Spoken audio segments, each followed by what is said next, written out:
സഭയ്ക്ക് വന്ദനം. ഞാൻ ധനഞ്ജയ്. ഞാൻ 8ൽ പഠിക്കുന്നു. വീണ്ടും ഒരു വായന ദിനം കൂടി. വായന എന്നത് നമ്മുടെ, പ്രത്യേകിച്ച് കുട്ടികളുടെ ദൈനംദിന ജീവിതത്തിൽ എന്നും എപ്പോഴും കേൾക്കുന്ന ഒരു വാക്കായിരിക്കും, അല്ലേ? മാതാപിതാക്കൾ പറയുന്നു, ബോറടിക്കുന്നോ എങ്കിൽ പോയി ഒരു പുസ്തകം എടുത്ത് വായിക്ക്. അധ്യാപകർ പറയുന്നു, പാഠപുസ്തകങ്ങൾ മാത്രമല്ല, അറിവ് വർദ്ധിക്കാൻ ധാരാളം പുസ്തകങ്ങൾ വായിക്കണം. മുതിർന്നവർ എല്ലായ്പ്പോഴും പറയുന്നു, നന്നായി വായിക്കണം, വലിയ ആളാവണം. ചിലപ്പോഴൊക്കെ ഈ പുസ്തകങ്ങൾ നമുക്ക് സമ്മാനമായും കിട്ടാറുണ്ട്, അല്ലേ? ഇതിൽ നിന്നൊക്കെ എന്ത് മനസ്സിലാക്കാം?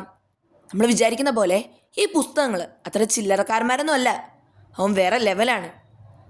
ഈ പുസ്തകങ്ങളെ, അതിലൂടെ വായനയെ തൻ്റെ പ്രാണവായു പോലെ നെഞ്ചോട് ചേർത്ത് നിർത്തിയ ഒരു പുണ്യാത്മാവുണ്ടായിരുന്നു നമ്മുടെ ഈ കൊച്ചു കേരളത്തിൽ. തൻ്റെ സൈക്കിളിൽ ഈ കേരളക്കരെ ആകെ ചുറ്റി സഞ്ചരിച്ച് വായിച്ചു വളരുക, ചിന്തിച്ച് വിവേകം നേടുക എന്നാഹ്വാനം ചെയ്ത് മലയാളികളെ എഴുത്തും വായനയും പഠിപ്പിക്കാൻ തൻ്റെ ജീവിതം തന്നെ ഒഴിഞ്ഞുവെച്ച ഒരു പുണ്യാത്മാവ്. മലയാളി മനസ്സുകളിൽ ഗ്രന്ഥശാല പ്രസ്ഥാനത്തിൻ്റെ വാതായനങ്ങൾ മലർക്കെ തുറന്നിട്ട ഗ്രന്ഥശാല പ്രസ്ഥാനത്തിൻ്റെ സ്ഥാപകനും വായനയുടെ പുണ്യാളനുമായ ശ്രീ PN പണിക്കർ.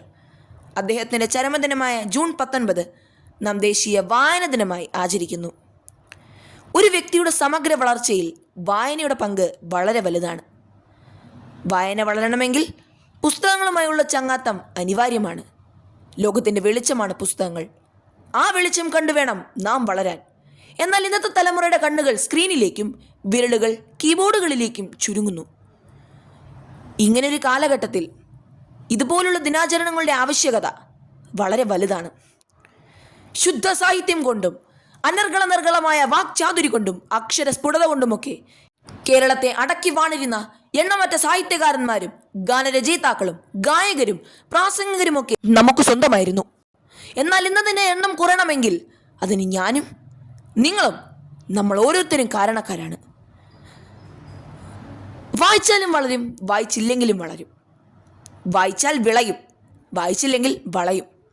ഇങ്ങനെയല്ലേ കുട്ടികളുടെ ഏറ്റവും പ്രിയപ്പെട്ട സാഹിത്യകാരൻ കുഞ്ഞുണ്ണി മാഷ് പറഞ്ഞത്? നമുക്ക് ഓരോരുത്തർക്കും വായിച്ച് തന്നെ വളരാം. അക്ഷരങ്ങളെ നെഞ്ചോട് ചേർത്ത് നിർത്തിയ ശ്രീ PN പണിക്കരെയും മറ്റനേകം സാഹിത്യകാരന്മാരെയും ഓർത്തുകൊണ്ട് അക്ഷരങ്ങളെ സ്നേഹിക്കുന്ന എല്ലാവർക്കും എൻ്റെ 1000 വായനദിനാശംസകൾ നേരുന്നു. നന്ദി, നമസ്കാരം.